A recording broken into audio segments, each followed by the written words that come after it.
Hey, Dr. Hari, thanks for taking the time to be on the show, man. Thank you. I appreciate you taking the time to be here. As I said to you briefly off air, I kind of saw some of your stuff and I thought it was quite fascinating because you've been into Kundalini Yoga for a while now, man. And Yeah. you obviously learned from Yogi Bhajan. And so Yeah. I thought Actually, it'd be the good. office I'm sitting in right here, this Yeah. office, this was his office. Really? Yeah. Wow. Yeah, I'll do a little tour. That's Yeah, it. go for it. Go on. But I mean, this building that our office is in, it was his office when he was alive. Is that where the clinic is as well? Yeah. Where your Yeah. Oh, nice. Yeah. Okay. Yeah.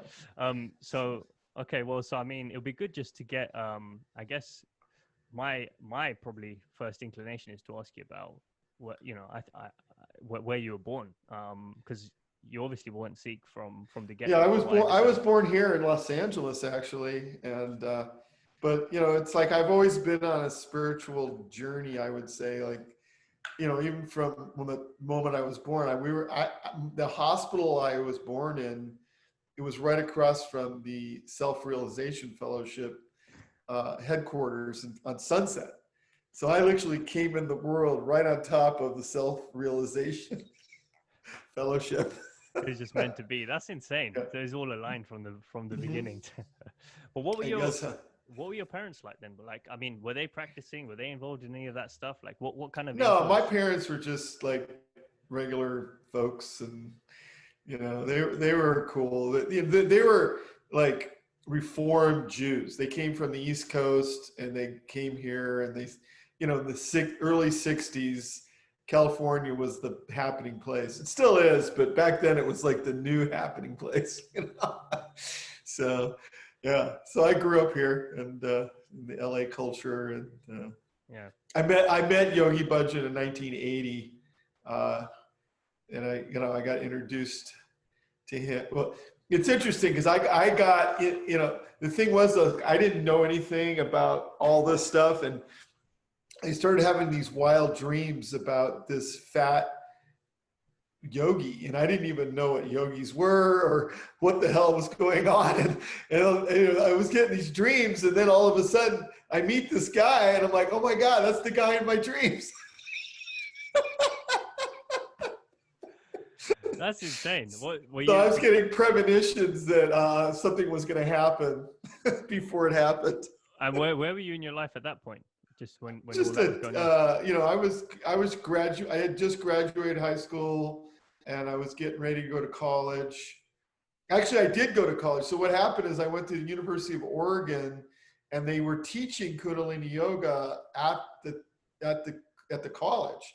And so I started taking the yoga class there, and I got introduced just to the Kundalini Yoga, which I loved because it was like I grew up as an athlete. I was a swimmer and a water polo player and surfing. But I grew up on the beach, basically in Huntington Beach. And so I was always an athlete. And when I found the yoga, it was like, oh man, this is something I can really sink my teeth into as a discipline, because I got tired of swimming. I like to swim, but not 5 hours a day. That's like too much. It was too much for me.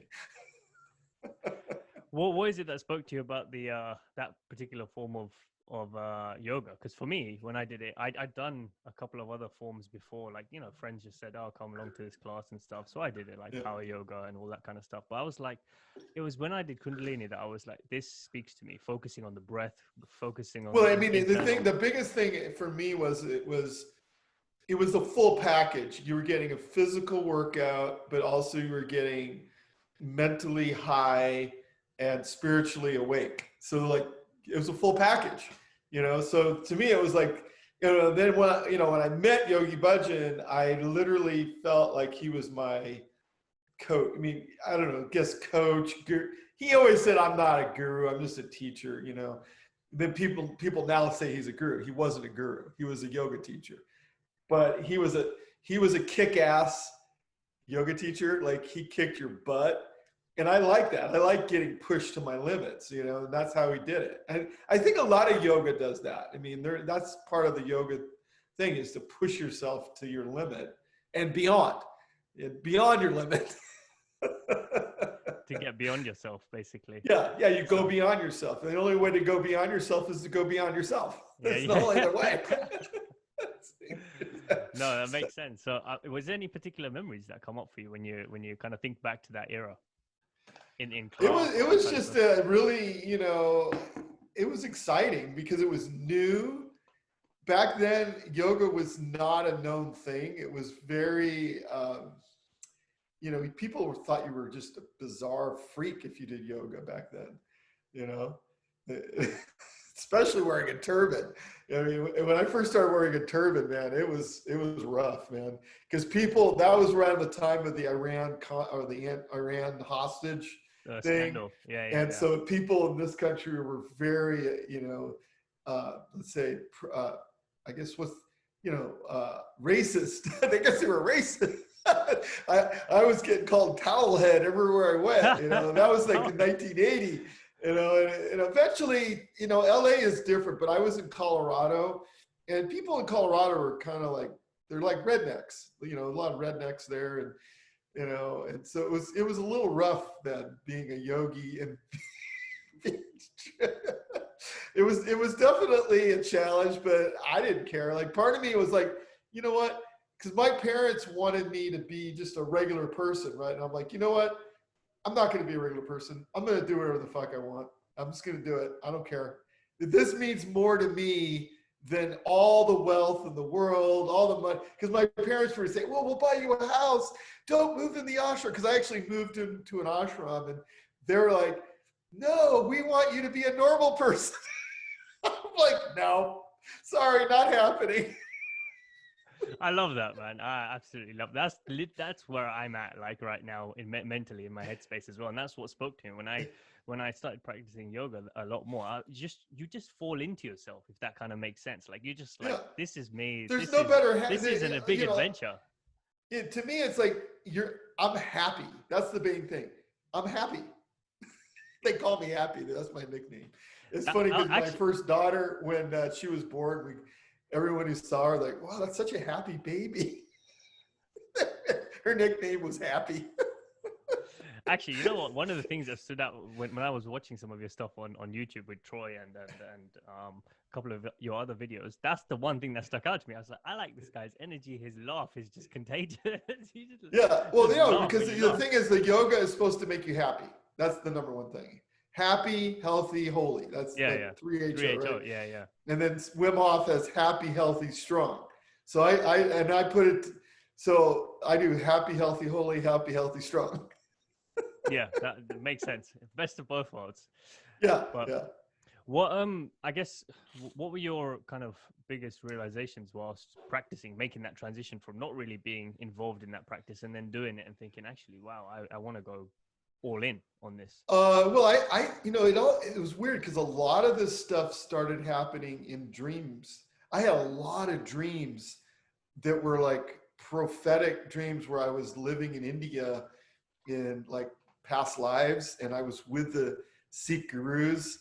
And I mean, I clearly saw I was with the Sikh gurus, and I didn't even know who they were or what was going on. I was like, oh my God, I was a Sikh. I definitely was a Sikh in my past life. And so like, I had like an inner realization. There was no one told me anything. I just fucking knew it, and I've had this strong kind of connection with the Sikh gurus, especially Guru Gobind Singh, who was the 10th Sikh guru. In fact, when I did ayahuasca, he came to me in the ayahuasca ceremony, which was profound. I don't know if you know about are you familiar with the history of the gurus, the Sikh gurus? Briefly, not that much. Well, there was 10 of them. There was Guru Nanak was the first, and then Guru Gobind Singh was the 10th. But they were considered to be all one, like, being, like, kind of like the Dalai Lama, right? Because he's like a lineage, right? Yeah. So it was a lineage, and so I've always had this very strong connection with the Sikh gurus and the teachings, and I think that the Kundalini Yoga comes out of that. There's kind of a melding. Yogi Bhajan, he took all the essence of the Sikh tradition, I think, of the chanting and the the value systems like Seva means selfless service. Simran is meditation. So Seva and Simran and, hold on one second. Yeah, cool. Hold on. Hello? Hey, it's me. I brought you something. Okay, leave it out or just bring it in. I'm on the podcast right now. Okay. Yeah, just put it there. Okay, thanks. Okay, sorry about that. Yeah, it's my friend. Anyway, so it's just the combination. I felt like it's a full package. Like everything I was looking for, let's say in Judaism, which I was born Jewish, but and I respect all religions, but there was definitely lacking in the spiritual practice side of it, right? Because when you do yoga and you meditate, you have an experience. And to me, it's all about having an experience, and then getting high on your own supply, kind of like what Wim Hof says. I'm all in on getting high on your own supply. Let me ask you this then. So how do you know if it's working? Like the reason I asked that is because I had a question from a friend, and we were having a chat about like meditation and different forms of spiritual practice, and he was like, I really want to do something where I can track the progress almost. Like, how do I know it's working? There's so many different types of meditations and stuff, but it's like, well, how do you know if that makes sense for someone who's either beginning to do this or has never done it? What was your experience? Well, I mean, you go through different stages. Like in the beginning, because if a person's never meditated, usually their brain is very muddled, let's say, or clouded, right? We just got too much programming from our parents, from society. We're told what to do, but our soul doesn't want to be told what to do. Our soul wants to just have fun and be itself, right? So, when you meditate, what happens is you get access to your soul, and then you get to start to expand your consciousness.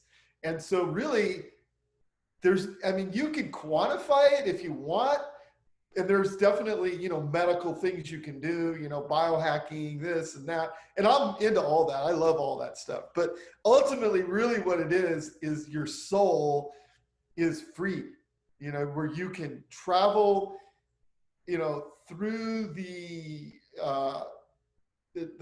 more subtle realms. Like, one of the main teachings of the yoga is that the universe is within you. So when you meditate, if you've done your meditation properly, you'll get cosmic awareness. And when you get that, nobody's going to tell you, oh, did that work? No, you're there. You're fucking aware of the cosmos, right? So that's one of my biggest breakthroughs, I think, early on was we were meditating with Yogi Bhajan in the summer solstice, which is a 10-day meditation retreat that happens every year in New Mexico. And this was I think in the 1983 or 84. We were sitting doing a meditation with our arms up like this for an hour. Like Yogi Bhajan was into torturing people. But the thing is the torture opens you up, right? So we were sitting there doing this, and I really distinctly remember all of a sudden my body just disappeared, and all that and I can't even say me because I was gone. All I was aware of was the cosmos, literally stars and galaxies. That's it.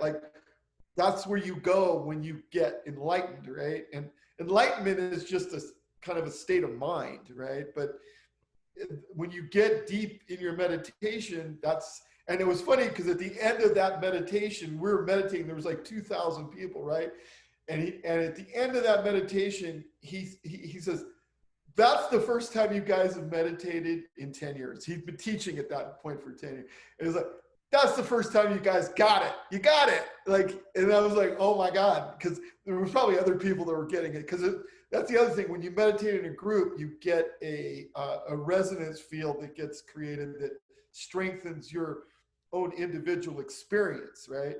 So it's all about experience. The bottom line is you have to have an experience. If you don't have the experience, then you're not going to know that it's real, right? Yeah. So Yeah, completely resonate with that, because when I'm yeah, practicing, I feel the same thing. You start to feel certain parts awaking, and you start to get sensations in certain parts of your body that you didn't get before. And then yeah, it's all momentum, right? Every time you practice, you get deeper yeah, and deeper and yeah, deeper. and it builds. And you know, the thing is, like, everything I do in my life now is a meditation. Like Yep. when I do I know what you Wim mean. Hof, Yeah. Yeah. I'm meditating. You know, when I first met Wim Hof, he said, uh, and I got in the ice water, and he's like, "This is how we meditate." I'm like, "Cool." So now ice water is a meditation, right? So you just go and you just meditate. You know, it's beautiful. You know, and the breathing is of course is a meditation, right? Is So. it is there any particular, because I know any routines that you can do in Kundalini and stuff, like for different areas of your body, different chakras. Is there any particular exercise, breathing or otherwise, you do daily or more frequently that you feel like this is like Well, this is the okay, one so that I can't live without? okay, so I would say the number one kriya that I do daily, and I probably have done it every day for 40 years since I learned it, is the spinal series. Okay, the spinal series was where you're inhaling chest forward and then exhaling back.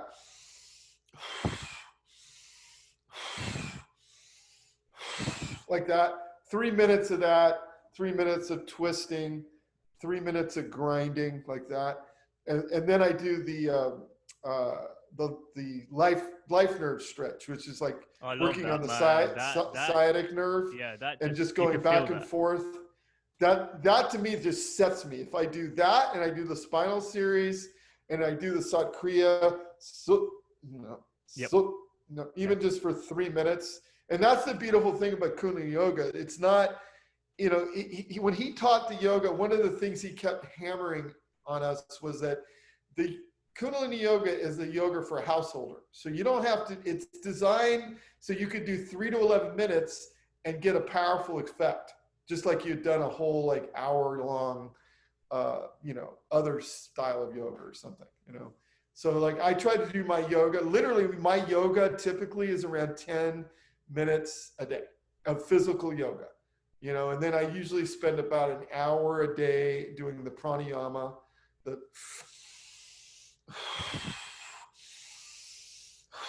you know, Wim Hof style. I do the Wim Hof style, and where I do the breath holds. I just found that that's the most efficient, like as far as just getting to that state, that awareness, you know.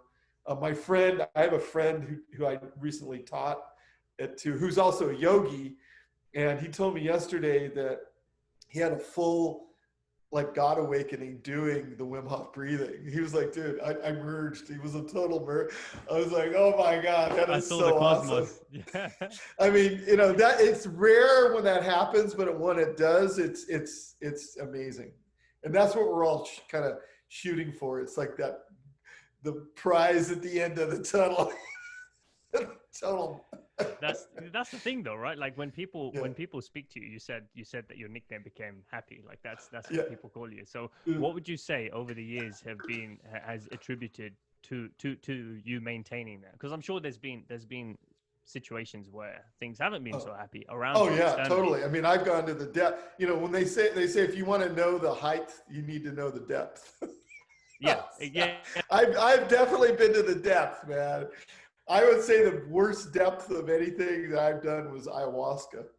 Are you do you know about have you I just done the came back from the jungle in November, just gone. So yeah. yeah, So so that yeah. I definitely hit the bottom of my barrel there. It's amazing. When did you do that? I think the first time I did it was about 4 years ago, And what was and it like? it was it was almost I'd had to. It was weird. Like I would say, my first experience of ayahuasca was like climbing Mount Everest in a way. It was very arduous, and I thought I was gonna die. She does that to you. Yeah, Yeah, that sounds like her. yeah, yeah. And but at the end, I had a breakthrough. My first time where, I let a lot of stuff go, literally physically as well as emotionally, and it was totally heart opening. It like just blew my heart chakra right open, and I just I just felt like this tremendous love and connection with all the people in my life. And it was amazing. I highly respect it. I don't advise people to do it because I think it's a very, it's a risky practice. But if you're called to do it, I would say do it. That's my exact advice. Someone asked me when I came back, like, Yeah. would you recommend it? What's it like compared to mushrooms or this? And I was like, it's Yeah. not like that. It's not, you don't, it's, Yeah. you don't talk about it in that way. Like, it's not a black and white answer. It's more about if you get the calling, then go. Otherwise, you Yeah, don't. and You don't the just go thing for is, the I experience. never had, like, if anything, I was afraid of it for a long time because I had friends who clinically went insane. It had to be institutionalized. So it was Wow. not a joke, man. And it was actually a close friend of mine. And when that happened, I just like, the idea of doing ayahuasca just freaked me out. Like when I saw what happened to him, but he actually did recover. It took him about a month, but some people don't. So I mean, it is definitely a risky. Everything's risky. But it's probably riskier than doing yoga. I'd say yoga is less risky. Yeah, ayahuasca is a big one. That's why Yeah. you can't really recommend it to people. It's like if you get the calling, then you know it's for you, and it will work out the way it needs to work out. Yeah. But yeah. So I mean, how many rounds did you have to do then? How many Well, times did you sit? I did.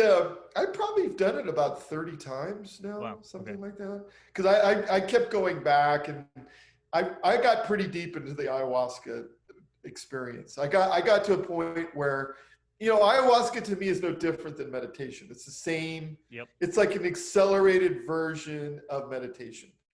And I think what happened to me just over the years of being a lazy yogi, because in the beginning you're very motivated. Like the first 10 years when I did Kundalini, I was like a super yogi, right? But then I started having kids and working, and I didn't do all the practices like I used to. So I think I had built up an accumulation of stress and toxins by the time I did my first ayahuasca. And it took me a good 30 sessions, 30 journeys to get back to my true nature, I'd say. Yeah. That's pretty deep. I mean, did you go? Is the same center that you went to, or same place? Actually, it's really weird. This is a very interesting story about how I found ayahuasca. First of all, it found me. Like I wasn't searching for it; it found me literally. But when I met the shaman, I have a dear friend. He brought me. He says, "I just want you to meet this guy," and I'm like, "Okay, I'll meet him." And like I didn't have any plan to even drink or do anything. But then when I met the guy, when I actually met this shaman, he blew me away, man. It was like meeting Yogi Bhajan for the first time, and it was like, oh my God, this guy's a real yogi. I could feel it. I could feel the energy. I could tell, because I've been around very spiritual people, and I could tell right away this guy was next level. And I was like, okay, I said, just whatever. Give me whatever you want. I'll do it. I'm open to you. Take me. So he gave me like 2 big cups. Wow. Oh my God. On the second cup, his wife told me later, she said, Zeus, the god Zeus, came in the room. And she said he had a lightning bolt in his hand. And she's like, uh-oh, who's that for? And the next thing I know, I'm bolt standing up straight, like basically having a convulsion or like an epileptic seizure or something. I don't even know what happened. But they had 4 guys came over and grabbed me, and they took me out of the room because we were in the ceremony, and I don't even know. I literally did not know what was happening. And then I went in the other room, and he came in, and he looked at me, the shaman. He's like, "Are you okay?" And I'm like, I couldn't talk. I'm like, he goes, "You'll be okay." He goes, "It's all in your mind." He goes, "Just breathe." And so and that's where the journey really started. Like I went in the bathroom, and for like 1 hour, every single breath I took was like hiking up Mount Everest. Like the effort to deal with the emotions and the I don't know, the demonic energy, I guess, like whatever's inside of us that gets trapped in there. And I mean, I was struggling with that energy. It was so intense. Like every single breath was literally like I was, getting up higher and higher on the mountain every time until finally I had the purge, which most people say, oh, that sounds so horrible. That's actually the best part when you purge, because you feel so much better. Oh, I resonate with that so much. Yeah, you do. You definitely. Okay. And then as it's coming out, you're like, yes, it's finally leaving my body. I feel clean. I'm getting cleaned out. Yeah. So it was amazing. I mean, I felt just wonderful afterwards. And so anyway, I ended up becoming really close with this guy, and I worked on him. See, I got trained in chiropractic and healing work by Yogi Bhajan. Oh, and wow. so after the ceremony was over, I worked on the shaman, and he's like, dude, he goes, I've been all over the world. I've seen every healer. He goes, you're better than all of them. I said, just thank Yogi Bhajan. That wasn't me.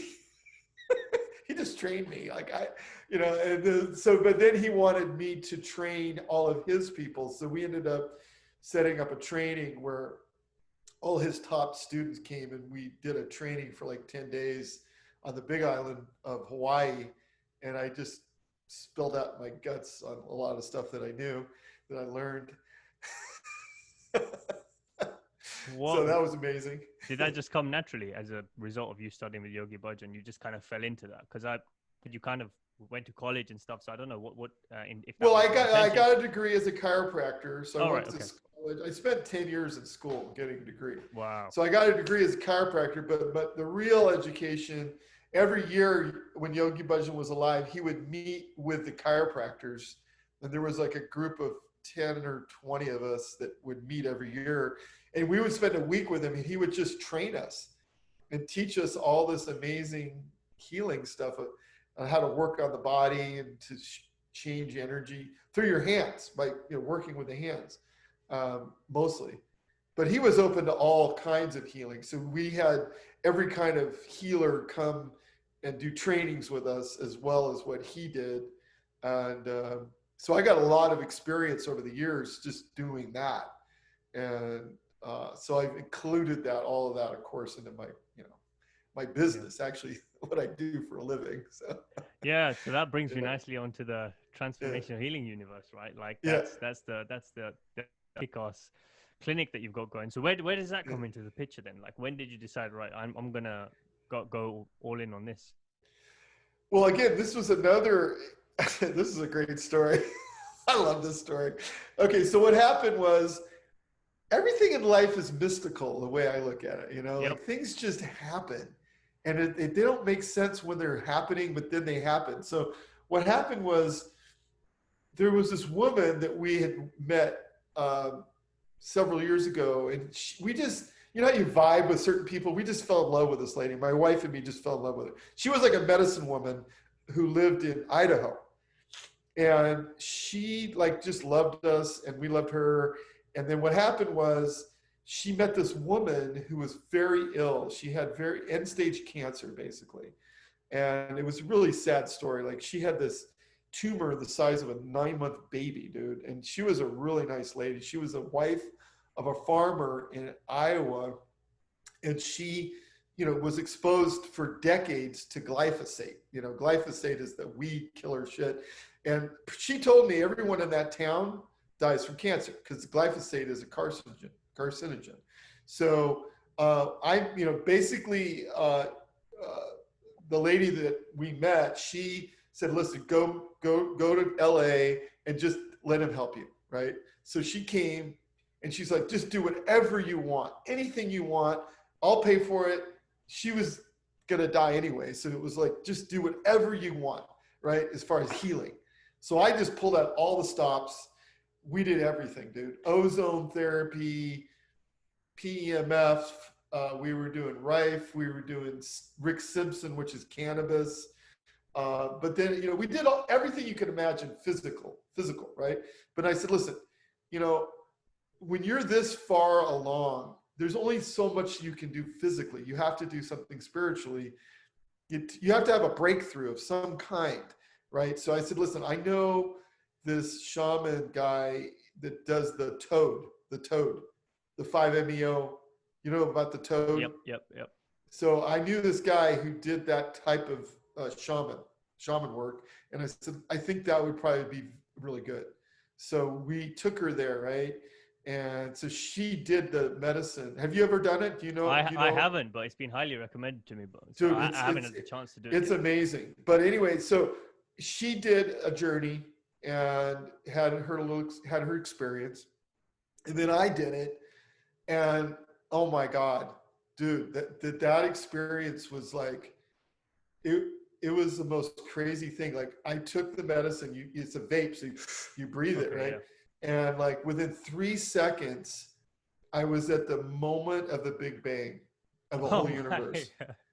And I was like, and I was gone. Like I was gone, like completely gone. So all there was 3 seconds, and it was awareness of the Big Bang and the expansion. Like I didn't at that point, I really didn't know anything about astrophysics or Big Bang Theory or any of that shit, right? I didn't know. I kind of vaguely knew about it, just hearing about, Stephen Hawking's or whatever, but I didn't really know that much about it. But I was experiencing it like it was happening. I was like, what the hell? And then it lasted. And then I saw the creation of all the galaxies. And it was just going on for billions of years. And at one point, it was like I was in Star Trek, kind of like that. You know how Star Trek, when they take off and it was warp drive, dude, full on warp drive, and traveling through the universe. And at a certain point, I'm like, well, what about the Earth? And the answer came is, doesn't exist. I'm like, what the fuck? And the next thing you know, I'm back in my body. I'm like, oh, what the Where hell? am I? What the hell? I couldn't talk for an hour. All I could say was, what the fuck? For an hour. I know For an hour, dude. Oh my God. But the reason I'm telling you that story is because after I had that experience, my whole life changed. Like everything, the place I was living, my work. And I was offered this office. Like a friend of ours came to me and he's like, hey dude, I want to start a clinic here. I've been wanting it for years. Now's the time. And like the next thing you know, we're here. We just ended up here. That's how you know you're in alignment or you're in flow with the universe. I mean, it was just like literally the universe just opened up wide. Yeah. It was amazing. Where did you sit with that? Was it LA or Idaho? Like which? Actually, the guy that does it for me, he's here in LA. He's actually just a normal guy. He's really not a shaman. He got into this. I don't know how he got into it, but he's a yogi. He's a Kundalini yogi. He's been in the community a long time, and somehow he found out about it like 5 years ago and had the experience, and then he learned how to administer it and was sharing it. He told me like about a year before, he's like, dude, you'd be perfect for this. You would really like this. I'm like, okay, I'll put that in my, memory bank here, So I didn't even think about it for like a year until I had that patient. And then I'm like, oh, I got to bring her, Oh, and then we did it again. So I went back again and we did another journey. And this time they do this thing called bottoms up, where you take a smaller dose. It's not a full breakthrough, but it opens up your third eye.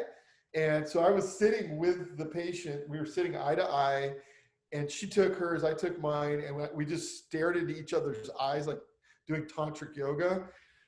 But dude, like your consciousness totally merges. Like you can't even explain, like you become one person. And you go super deep into the other person, then you just merge, right? When we did that, she had a full recall of being in her mother's womb, and the mother had appendicitis, and they had to do emergency surgery on her, right? So she remembered that as a fetus in her mother's womb.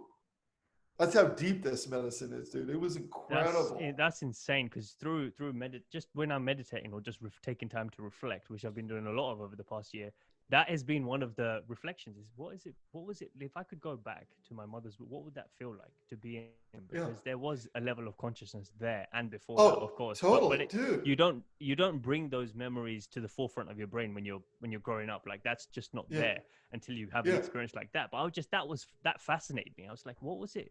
What was I thinking, feeling? Like, what was it like to be then? So that's insane. But, so she, it was just an amazing experience. And to be honest with you, the thing with that medicine though is it created this kind of existential anxiety, because when you have an experience like that profound, then everything about this planet becomes a joke. You're like, this is all a fucking joke. These people, same thing happens. And this is, it's like, and these people, like this whole thing with the COVID and everything, it's like, hello, you guys are fucking, you're insane, motherfucker. What are you talking about? This is all a big dream and hallucination. Oh man, I resonate with that. That happened to me when I had acid at the start of the year for the first time. It was I had the opportunity to do it, and I thought, well, why not? Like, I feel like the calling to dive into that medicine as well. So I did it, and that was literally what happened. For 9 hours, I was just like, this is a hologram. Like, this is fake. I don't get it. Like, this. Yeah, but the problem is, after I did that 5-MeO, I never felt like I was on the. Number one, I didn't feel like I was on the planet. And number two, I was totally obsessed with learning astrophysics and like studying as much as I could from every major like scientist, physicist I could find. I just became obsessed with it because I was like, well, wait a minute, how the fuck did that work? Like, what is that? Like, how the fuck does this shit work? Like, I literally was obsessed for 1.5 years. That's all I could think about. And finally, what brought me back to the earth was an ayahuasca ceremony. I did ayahuasca, and it literally brought me back down to the earth. How did it connect the two? I guess. Well, what happened was, we were in Idaho. This was a ceremony. It was the same shaman, and they bought this land in Idaho where there's a hot springs on this river. It's in nature. It's beautiful. Anyway, I was kind of scared to death to do it, because after that 5-MeO, I really didn't want to go back to that place, even though it sounded really cool and everything. It scared the living shit out of me, because it really just showed me I'm completely irrelevant. Just you nothing. Don't exist. Like, just doesn't even exist. So it's not a good feeling, when you're trying to survive. And we got to be in our bodies. We've got to survive, and I didn't want to leave the planet, and it was like, so the idea of getting high or doing anything like that, it freaked me out. So when I did it, I told the shaman, I said, listen, just give me the smallest dose possible right now, because I have really, really, I had a lot of anxiety. And so he did. And then, I got my feet wet, and so the next night I'm like, okay, give me a little bit bigger dose, How long? Because I felt like I needed to push. How long ago was that? This was just like 1 year ago. Oh, okay, about a year ago. Okay. Yeah, and then so I said, just give me a little bit bigger dose, because I felt like I wanted to go a little deeper. And so he did. And then usually 20 minutes in, you start to feel something, and I'm like, uh-oh, I'm not feeling good. And I called his wife. I'm not going to say their name, because he's sensitive about me saying his name. Oh, by the way, this guy that I'm telling you, the shaman, he's one of the most extraordinary human beings on the planet. Like, if you ever have an opportunity to sit with him, it will completely blow your mind. But we'll talk about that. That's a separate thing. Yeah. But anyway, his wife came up to me, and I said, listen, I'm not feeling well. And she's like, okay. And so she gave me some charcoal, which kind of calms it down a little. And then I went outside to the fire. They had a fire outside. And I sat in front of the fire and just, contemplating, feeling what I was feeling. And all of a sudden, I started to feel this immense grief. Like, talk about going to the depths, dude. Like, I started feeling this just intense grief. And the land, so apparently I didn't know this till later, but the land where we did the ceremony was Shoshone tribal ceremonial land where they lived for hundreds or thousands of years. And apparently what happened in the 1860s or something, the US military came in there and massacred. It was the largest Indian massacre in North America history. And like hundreds of women and children died. And, so I basically opened up my field to feel that. And it was right there, right where these hot springs were, is where the massacre happened. And so like, I was like just in that state of just total grief and just feeling the death of all these people. And it was horrific. And, I was crying and finally the shaman comes out of the hut because they're in like a yurt, and he's like, "Is everything okay?" And I'm like, "Yeah, everything's fine." Everything's fine. I'm just seeing a massacre. Don't worry. I just saw a massacre. I'm fine. I'm good. But after that, I felt so connected to the earth again. It was interesting. It was like it just reconnected me to the planet, and I've been fine ever since. That's I want to write a book about all this stuff, dude. Yeah, you need to. It sounds like a big adventure. After this 5-MeO thing, dude, like the first thing I thought was like, I gotta tell Wim Hof about this. Like, I don't know if he's experienced this. He needs to experience this because I'm totally into that guy. But then I'm like, geez, I gotta write a book. You definitely need to write a book. Yeah, and then I was like, I want to learn how to do this too. Like, that's another thing, but that'll come later. I want to learn how to like administer this medicine because it's so. You know who did it? It is Mike Tyson. Yeah, I've heard about that. Yeah. Yeah, it totally transformed his life. Yeah, I think I saw a video or a podcast of him a couple of years back, and it was insane. Like his whole energy and demeanor and behavior was like different. You could just tell there's something different about him. Same with Dorian Yates, that UK bodybuilder, Mr. Olympia. Same thing. Like when he did ayahuasca, just transformed guy. Wow. Yeah. No, I think that I read this thing somewhere. They said if anybody wants to be a politician, they need to sit at least 10 ayahuasca ceremonies, and then we decide how they respond if they're going to be allowed to be a politician.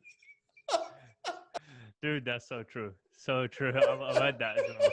That should be a prerequisite. You need to. Yeah, I mean, if you can't sit through 10 ayahuasca ceremonies, you have no business being a politician.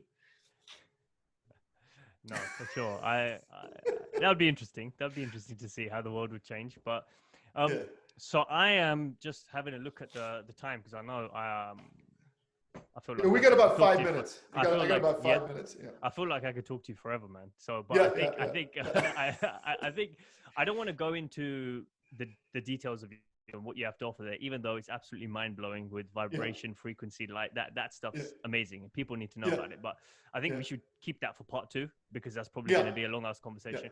But for now, I would say it'd be interesting to hear your thoughts around. I guess a little while ago I asked you about kind of the depths and the darkness, and the fact that obviously not everything's about happy days.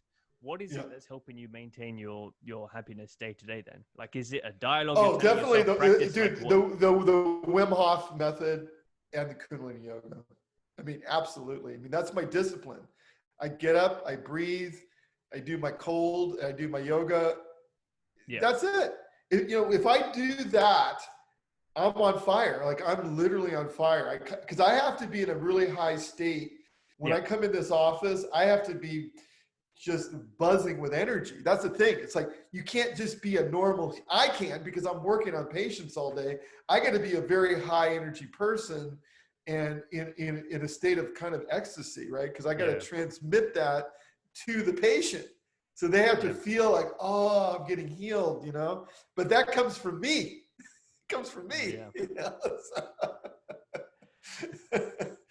Yeah. That, So I yeah. do the yoga, I do the breathing, and all the other thing I'm doing now currently is I just started riding a motorcycle.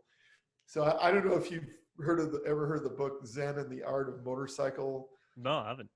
Yeah, you should read the book. But it's motorcycling is a meditation, and it's yoga too, both. It's amazing. Like I used to ride a long time ago before I had kids, and then my daughter recently bought a motorcycle, and she sent me a picture, and something happened in my brain. I'm like, oh my God, I need a motorcycle. So I went out and bought a motorcycle, and I've been riding, and dude, like it's transformed me. Like do you ride bikes? No, as in like bicycle, yeah, but no, I haven't ridden a Oh, yeah, motorcycle. you got to ride a motorcycle. Motorcycle is, I don't know, it's hard to explain, dude. Like it does something to you on every level of your being. It's amazing, especially when you combine it with the Wim Hof and the Kundalini, Yeah. and then you get on a motorcycle. Oh my God. You just fly. It's like an expression of your energy, because see, your energy gets so built up and high, and then you get on a motorcycle, and you're vibrating that energy. Yeah. It's amazing. Wow. So I'm all about vibration. Like anything that helps me vibrate at a higher level, I'm all about it. What? So okay. So yeah, I mean that makes. I really want to dive into the healing work you're doing, but let's save that. Let's save that because vibration's a big topic. I'm the same way. Or trying to seek out the tools that are going to help me vibe higher. But I want to just wrap up with a couple of questions that I'm curious about personally. So with because you went all in and kind of converted into Sikhism and stuff, and obviously that comes with wearing a turban and following particular tenets or beliefs.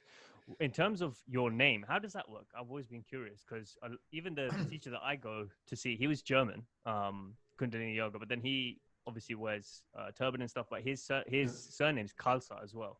Right. So it's silly, Khalsa. So how does that work? And are you allowed to use your previous name, or do you have to only be known by this name now? Well, I mostly use this name because Yogi Bhajan gave me the name, and when he gave me the name, he said, everyone around me is like, what does it mean? What does it mean? And I'm like, I don't know. He's like, it means Shushmana. Shushmana is the energy running up the spine. Yep. And he said, meditate on it and find out. And I'm like, okay, that sounds cool.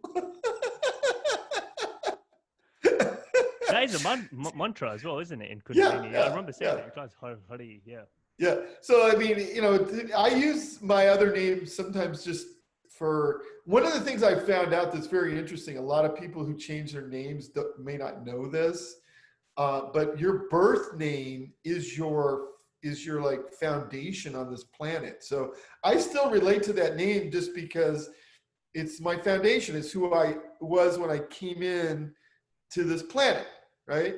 So that's like your foundation. So the spiritual name is kind of added on top of that. So I learned not to reject my old name, even though I don't use it. My mom calls me by my old name, but that's it. I use both, but mostly the spiritual name. Yeah. Makes sense. Okay, cool. Yeah. Well, so before we dive any deeper into the rest of the stuff we said, where can people find out more about you and like if they want to dive into some of your therapies and stuff? Well, our website, THU Heal, has it's a great website. We put all of this, everything we do in this clinic and everything I do, like in my life, even like all the yoga is all recorded. Like if somebody wants to see the yoga I do, it's all there. We have videos of all the Kundalini sets, the ones that are my favorite ones, and also the Wim Hof information, then all the frequency healing stuff. It's all there. Everything is there. Awesome. On thuheal.com. Nice. Okay. And then any of the links to the website and or social media and stuff, I'll put in the description if people want to find out more about it. But I appreciate you taking the time, bro. Let's this is probably a good time to end it, and then we'll pick up on the next one. Yeah, awesome. It was fun talking, man. Excited. Really excited.